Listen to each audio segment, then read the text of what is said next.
Alors, bonjour les amis, bonjour. Bienvenue sur cette nouvelle chaîne.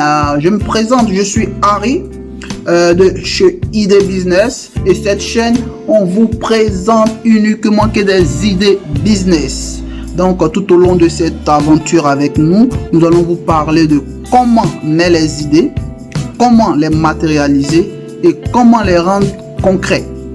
Donc, il faut savoir qu'il y a plusieurs secteurs où, peu importe l'endroit où vous vous trouvez, peu importe le lieu où vous êtes, vous pouvez créer des business, les gars. Mais le plus important, c'est d'avoir la bonne idée. Et sur cette chaîne, nous parlons uniquement que des idées. Alors, si vous venez d'arriver à bord, si vous venez de nous prendre en marche, veuillez vous abonner. Bonjour les amis.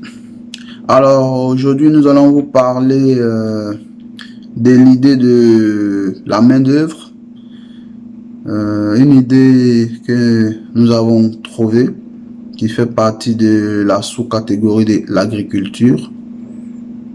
Donc dans le gros secteur alimentaire, qui est l'un des secteurs primaires, nous avons donné des sous-secteurs parce qu'il faut aller étape par étape. C'est comme ça que nous on procède.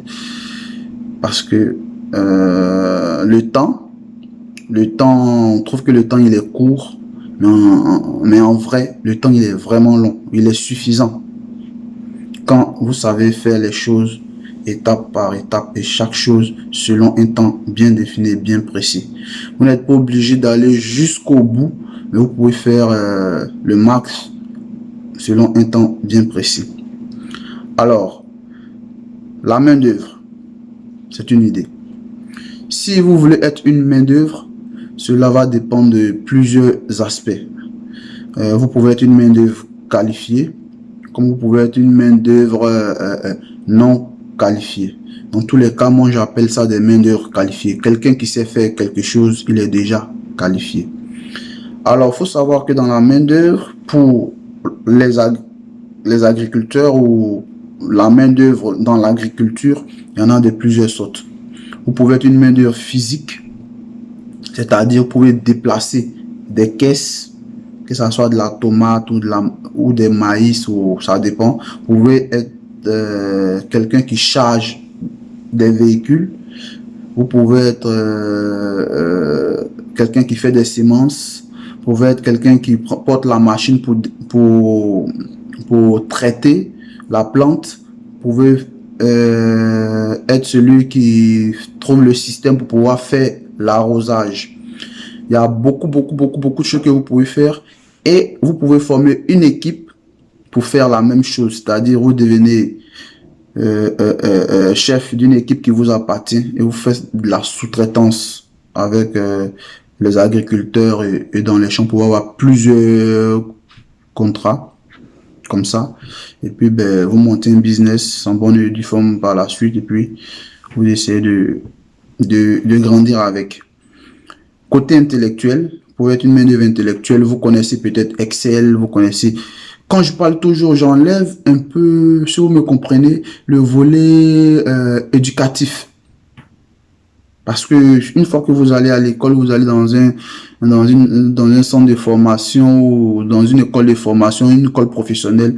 Déjà, vous avez un encadrement, vous avez tout pour pouvoir faire ce que vous voulez ou ce que vous avez choisi plus facilement. Mais dans le cas d'un changement de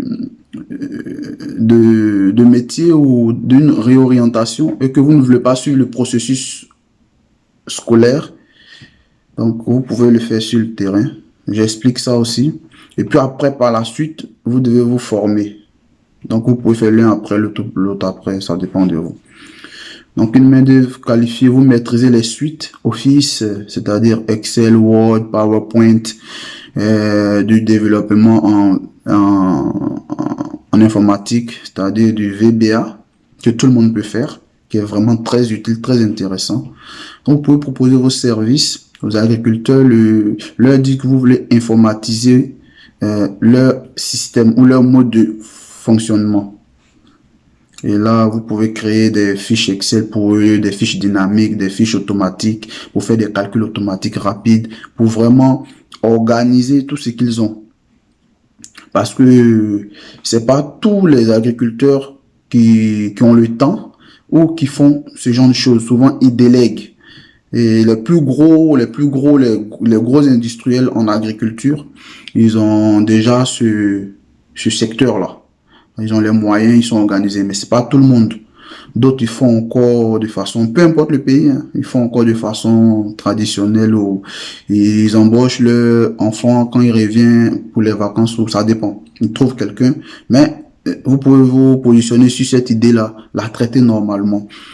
Vous pouvez aussi créer Office, créer des petits sites internes, des toutes petites applications internes pour pouvoir optimiser le travail de l'agriculteur sur le volet vente, par exemple, quand il doit revendre, quand il a fini ses semences, ou l'entretien de ses machines, ou son programme normal à lui. Donc, vous pouvez vous positionner dans ce secteur-là. Et puis, de jour en jour, vous remarquez qu'on va vers les affaires bio, c'est-à-dire la, l'alimentation bio. Donc, vous pouvez le conseiller là-dessus. Vu que vous êtes une main-d'œuvre qualifiée, c'est-à-dire vous avez un certain nombre de bagages intellectuels, vous pouvez vous pouvez vous rapprocher plus de ce secteur-là et puis proposer ça aux agriculteurs. Vous pouvez créer une plateforme aussi, une plateforme où les agriculteurs et comment on appelle, les acheteurs vont se croiser. Et tout ça, vous êtes une main-d'œuvre intellectuelle au sein de l'agriculture. Donc, voici le sixième point, la sixième idée, qui va boucler notre série d'idées concernant le sous-secteur, c'est-à-dire la sous-catégorie qui est l'agriculture dans le gros secteur alimentaire. Par la suite, la prochaine vidéo, nous allons parler de l'élevage, qui est aussi un sous-secteur, c'est-à-dire une sous-catégorie. Après l'élevage, nous allons parler de la pêche, de la restauration, de la transformation, du stockage, de l'écoulement et de l'emballage. Pour vous dire que dans le secteur alimentaire, vous pouvez, selon ces sous-catégories-là, avoir des idées-là, les traiter et en fonction de ces idées-là, créer un business de façon concrète et puis vous positionner et gagner votre vie dans un premier temps et puis après faire un boom pour peut-être devenir plus gros et puis plus prospère et puis vraiment faire de ça un business à grande échelle. Donc c'était Harry chez ID Business. Je vous dis restez connectés et puis abonnez-vous, c'est important et on se dit ciao pour la suite.